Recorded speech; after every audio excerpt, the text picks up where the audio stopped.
Olá, muito boa tarde. Em cada quarta-feira trazemos a este programa contextos de perseguição religiosa em parceria com a Fundação Ajuda à Igreja que Sofre. Informações que nos chegam com o jornalista Paulo Aido.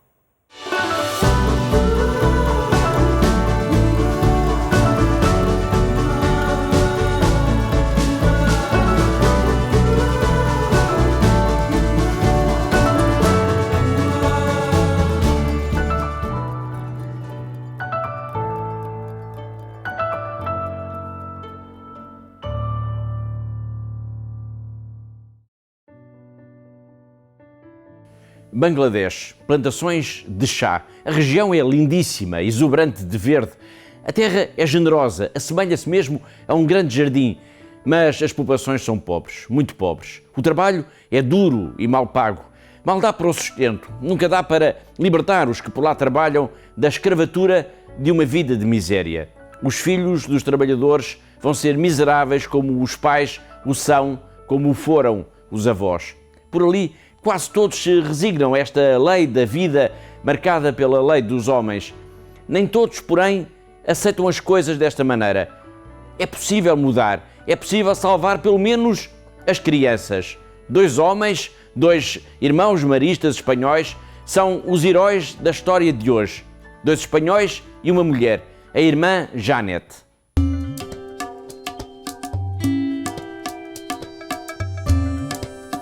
My name is Eugenio Sams from Spain, Mari's brother. My name is Sister Janet.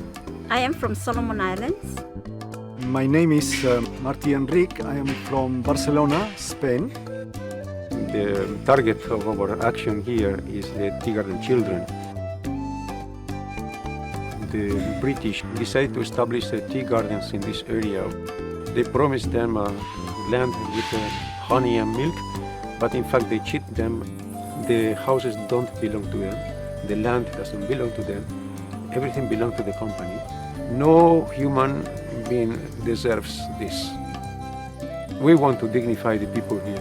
There will be a secondary school, a high school, and also hostels for girls and for boys. We just finishing having interviews with the teachers. The school will start in 2017. Thanks to aid to the church in need, we have this beautiful house, the convent of the brothers. Thanks to you also we have this beautiful car. I thank all those who are contributing all over the world. The dreams of many people become real. Thank you.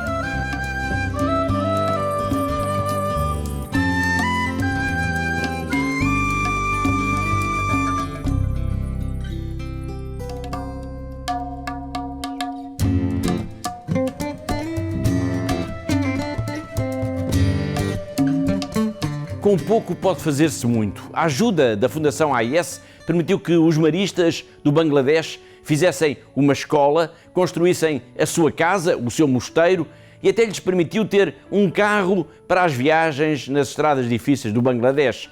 Mas a ajuda da Fundação AIS só aconteceu porque ali, no meio do verde exuberante das plantações de chá, os irmãos maristas não desistiram. Não desistiram de ajudar. Não desistiram de sonhar. Todas as semanas marcamos encontro aqui, porque há uma igreja que precisa da nossa ajuda.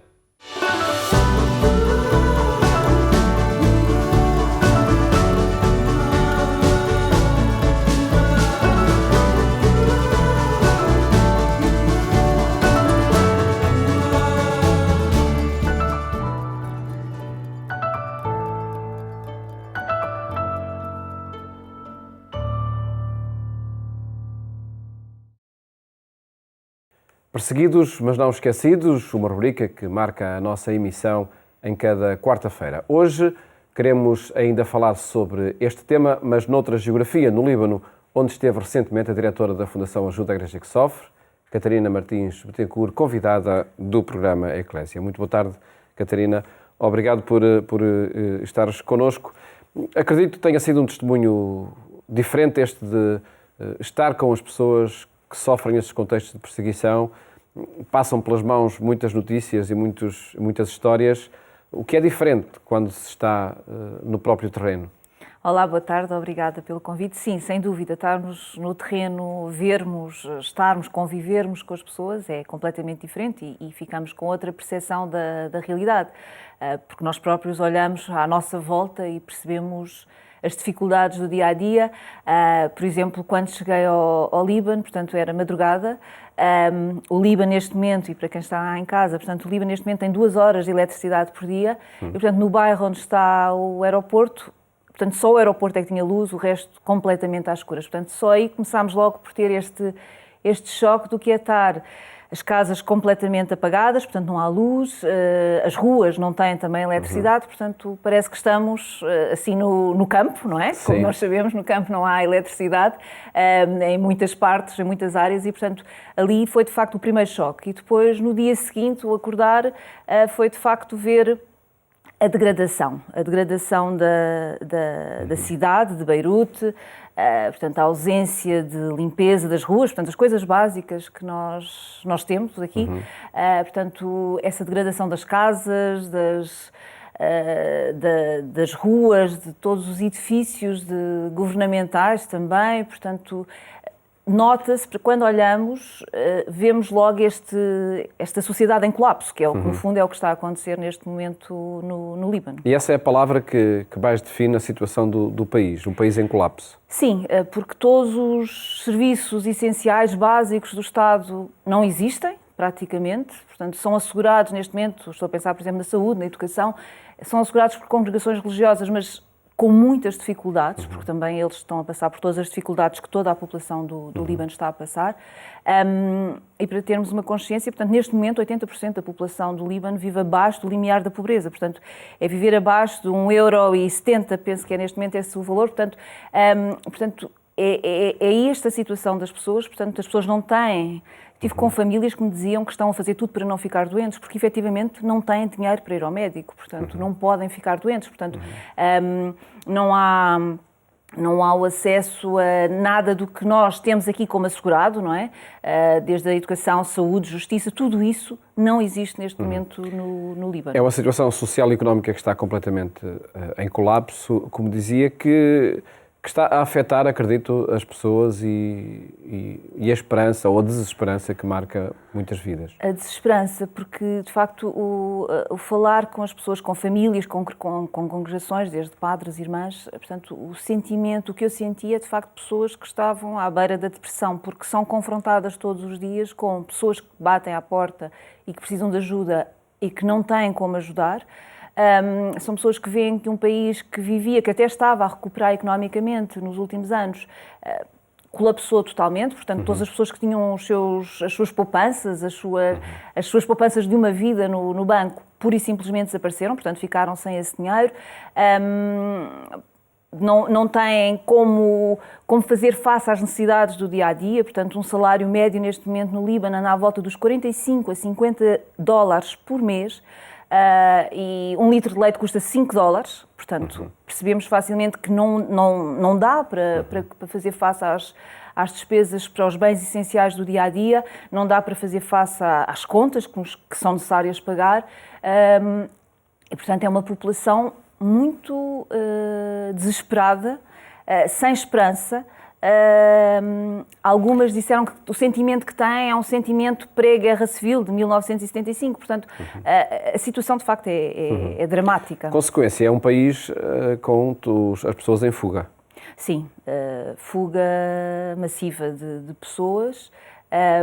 Pelo que soubemos mais da comunidade cristã está a sair, portanto o Líbano também é um exemplo naquela zona do globo, portanto no Médio Oriente, é um país que ainda tem cerca de 20 a 30% da população é cristã, mas com toda a sequência de eventos que têm acontecido no Líbano, portanto desde a Guerra Civil, depois com a ocupação, com a chegada de muitos refugiados, primeiro da Palestina, depois da Síria, depois convulsões contra a corrupção no Estado, depois, por fim, que foi a gota d'água que foi a explosão no porto de Beirute. de O facto, país ainda não se recompôs. O país não se recompôs, E não cada tem vez- forma de se recompor neste momento.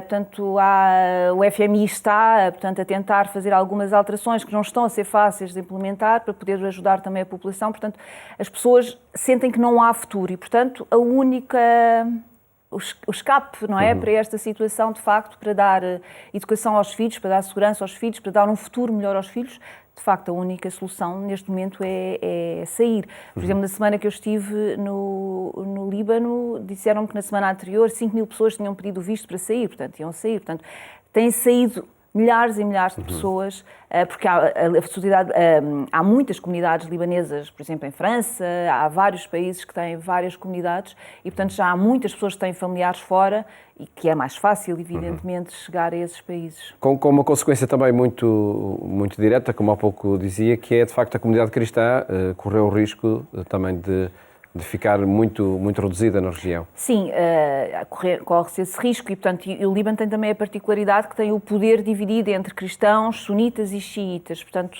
todos os poderes, desde o presidente a governo e presidente da Assembleia da República, portanto, portanto, os três principais cargos estão divididos entre as principais comunidades religiosas, porque o Líbano, de facto, tem a religião na sua Constituição, portanto, não há esta separação entre religião e Estado, portanto, estão completamente integrados, portanto, e com a diminuição da presença cristã pode ser colocada também em causa este sistema que tem trazido também algum equilíbrio ao Líbano, que tem sido um exemplo nos últimos anos para esta região da convivência, com problemas, é verdade, mas com uma convivência que tem sido mais ou menos pacífica, com mais ou menos problemas, mas que tem acontecido assim nos últimos anos, não é? O que é que a comunidade internacional pode fazer, nomeadamente através de organizações como a Ajuda à Igreja que Sofre, para ajudar estas populações?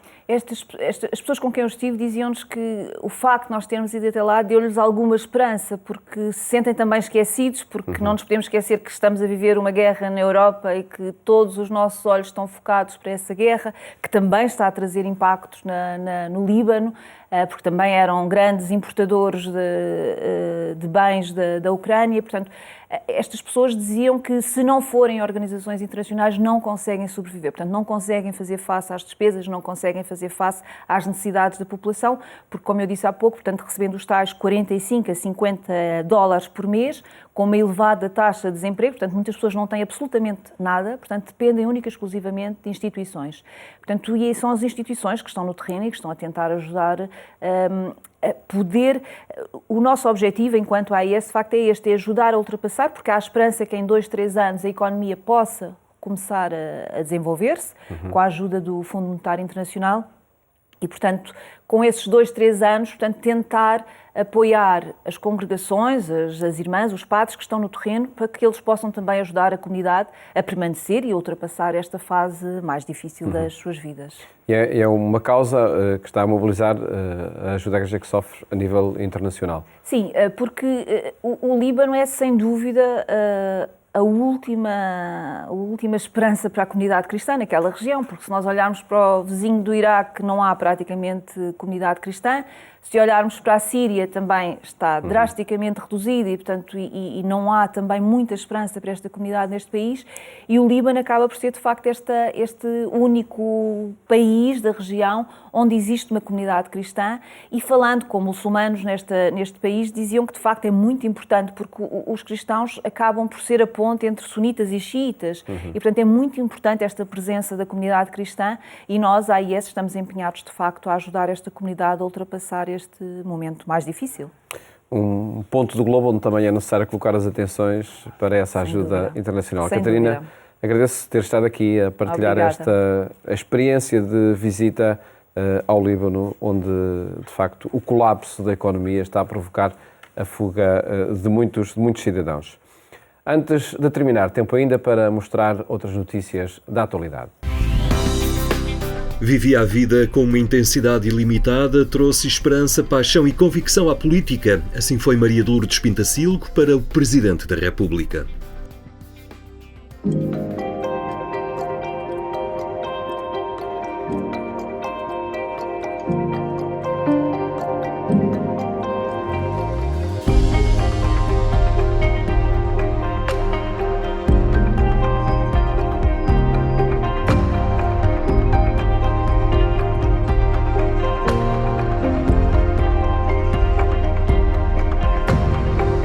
Maria de Lourdes Pintacilgo, Mulher de um Tempo Novo.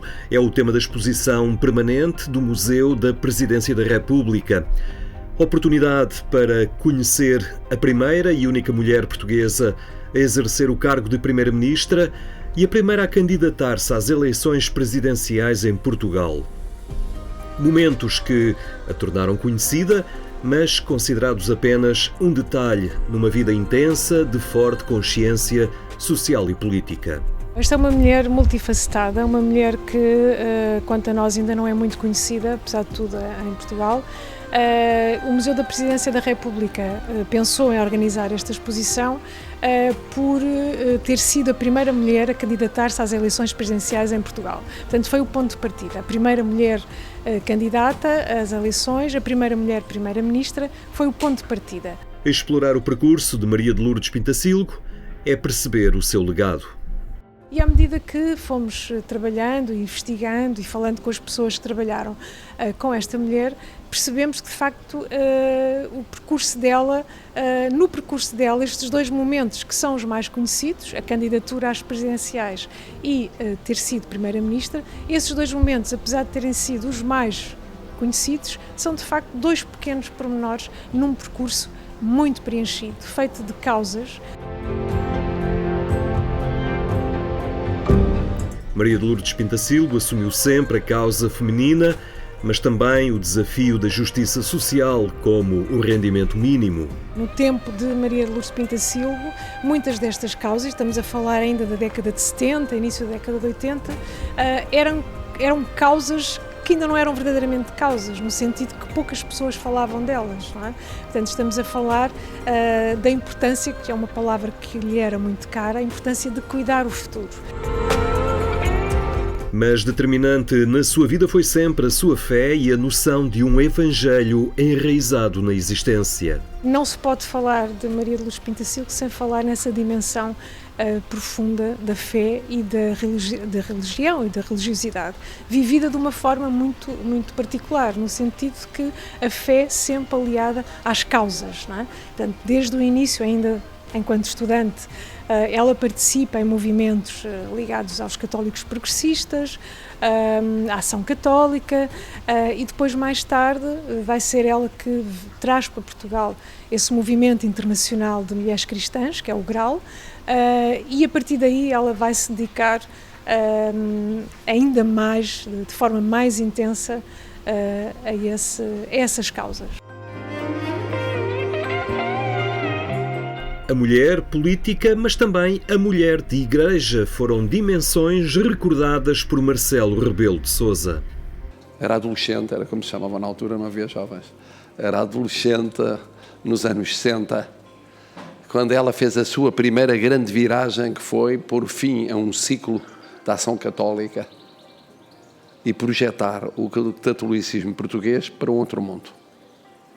Ela representou o Vaticano II em Portugal, e aqueles que se recordam vagamente do grande encontro da juventude terão presente que ela, com a sua heterodoxia, deu umas dores de cabeça enormes ao então Cardeal Patriarca de Lisboa, com o discurso que era suposto fazer, com um dos dois representantes, o outro era o João Salgueiro, da juventude católica portuguesa, e que era a ruptura. Ela realmente rompia com aquilo que era ainda maioritário, esmagadoramente maioritário, no catolicismo português. Nascida em 1930, foi a primeira portuguesa a integrar um governo, a primeira e única a representar Portugal na Unesco e a primeira a ser condecorada com a Gran Cruz da Ordem Militar de Cristo. E já muito doente, vivia a vida com uma intensidade ilimitada. Ela trouxe esperança, trouxe paixão à política, trouxe convicção.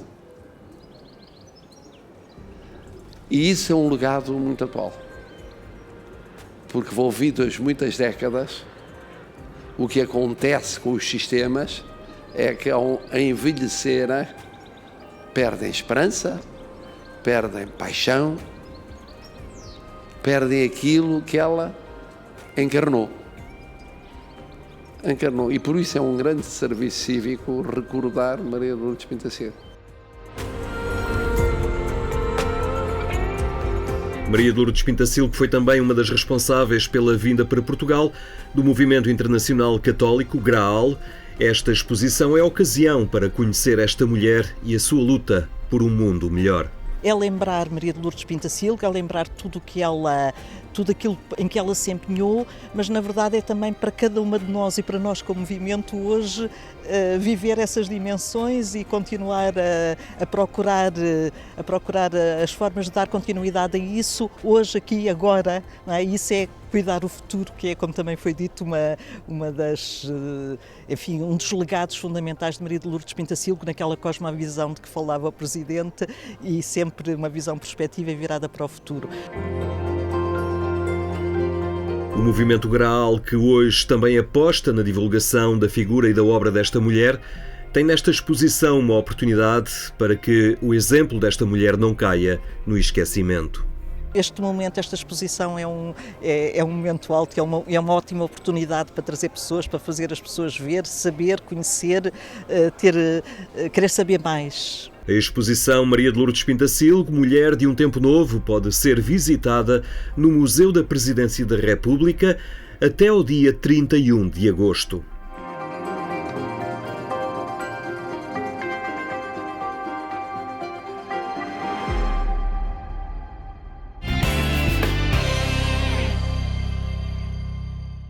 E mesmo a terminar, deixo o convite para seguir a nossa emissão na Antena 1, logo após a meia-noite. Aqui na RTP2 voltamos amanhã pela mesma hora. Votos de uma ótima tarde e até amanhã, se Deus quiser.